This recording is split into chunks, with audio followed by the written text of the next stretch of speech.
What happens when you have something that would fit on this table and it will run your house?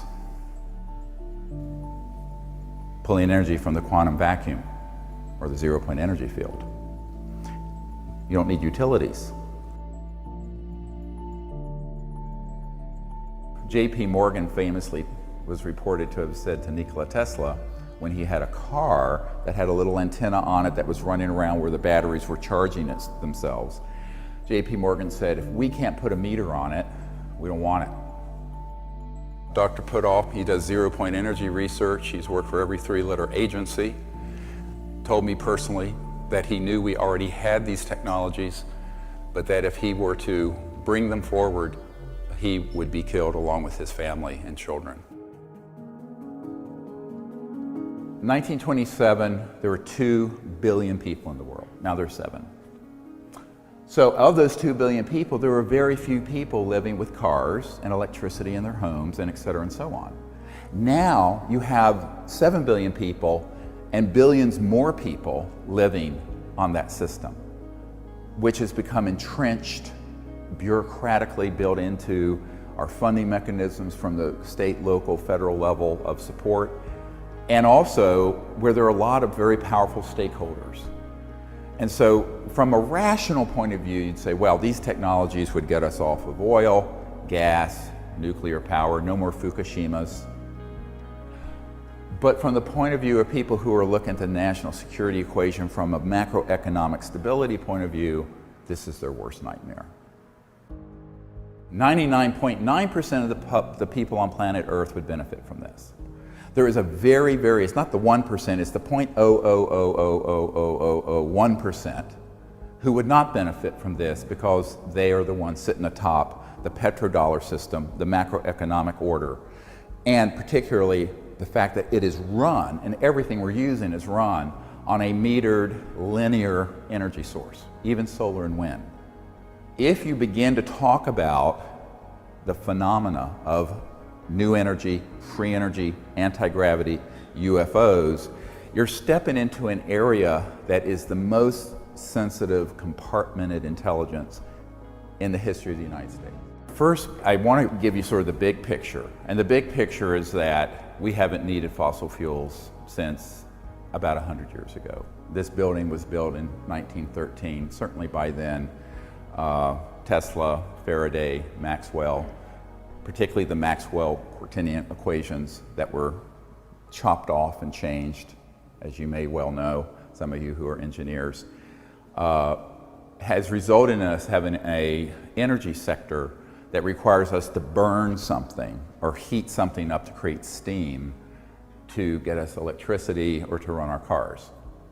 However, 100 years of really advanced physics, which weren't that well understood 100 years ago in terms of very high voltage systems at certain resonant high hertz, they call it, cycles per second, would result in this excess power.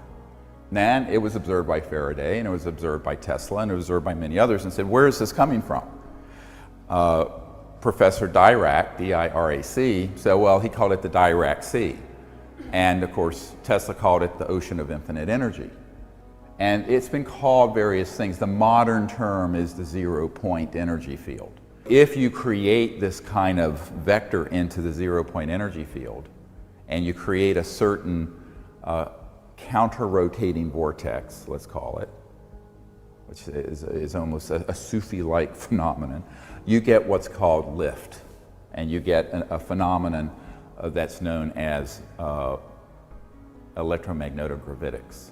Now, the pop culture would call it anti-gravity, which is really not correct. What you're really doing when you see a UFO moving and it's going straight up 10,000 miles per hour against gravity is that it's actually in a space-time bubble. It's creating its own environment, shall we say. So there's no restrictions to normal aerodynamic formula. And so the thing can lift and go straight up at those velocities.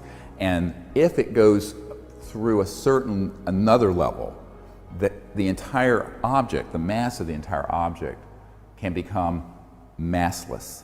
And that's when you enter into what's called the transdimensional physics, when something moves from one dimension to another, or transverses one dimension to another. By definition, all interstellar vehicles are transdimensional. Let me repeat that. If it's interstellar, it is transdimensional. It is not getting here at a subluminal or below the speed of light velocity. This is the key thing that people have to understand and began to be studied. Now, in the early days, let's go back to the time of Tesla, they were observing with usually DC power systems, direct current, as opposed to alternating current, which we use in our homes, which Nikola Tesla invented or came up with. That would have this effect where a certain amount of energy would go into a system, more would come out. It wasn't really accepted until Dr. Casimir, a physicist named Casimir, and the Casimir effect, where this was published in mainstream physics journals, by the way, proved that there was this zero-point energy field, that there was this energy that was left even after you cooled down all the atoms and all the activity in the universe down to absolute zero, which is a specific temperature. And there's still this energy there. And that zero-point energy field, as it turns out, is embedded everywhere in space, not outer space, here in this room. So that every cubic centimeter of space in this room, for example, has enough power to run at least the United States for a day, a cubic centimeter. So it's an enormous field of energy. So running our planet on this energy field would be like taking a thimble out of the Great Lakes or something of water. It's a trivia, it's a rounding error.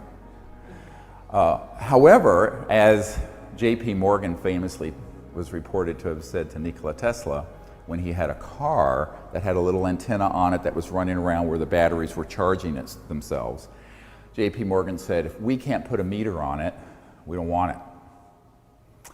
Big bankers.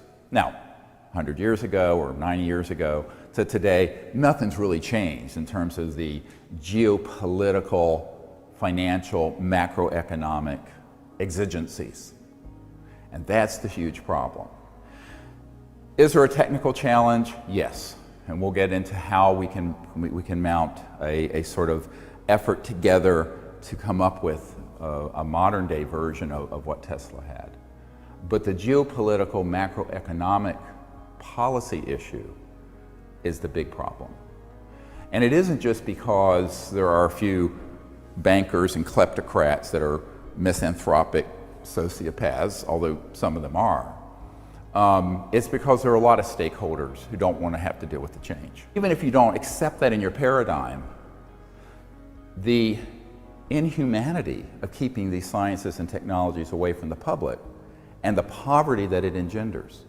Because I was talking to an industrialist from India, and he was telling me it would take trillions of dollars to properly electrify the subcontinent so that people have the energy they need using today's conventional systems, even solar, even wind, even coal.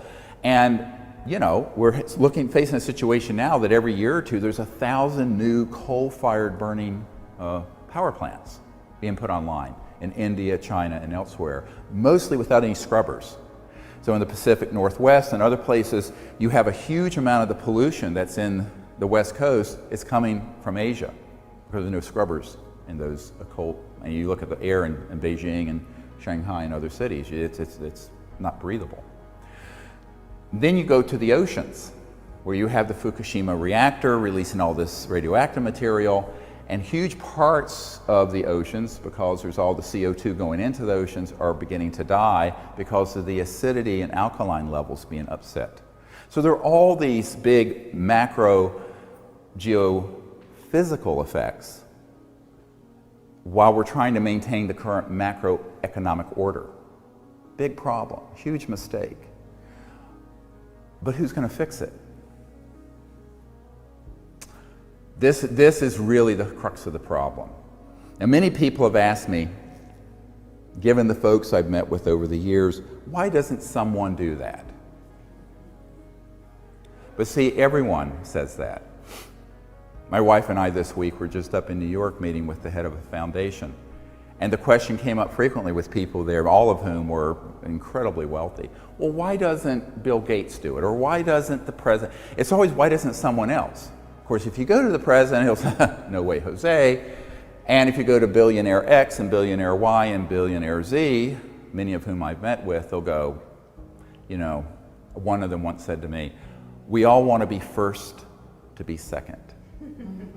Great expression. You hear it a lot in business. When it's a very controversial science, no one wants to be the first to stick their neck out. So this becomes then a leadership issue, which is what I've tried to provide some clarity to in my own humble way, being not a significantly wealthy or powerful person at all, but knowing what I know, try to share it with the public and try to create a momentum towards disclosure, not only of the fact that we're not alone in the universe, but that the secret behind these UFO propulsion systems and energy systems would give us an entirely new planet. Beautiful. But there are stakeholders who are very, very powerful who aren't happy about that.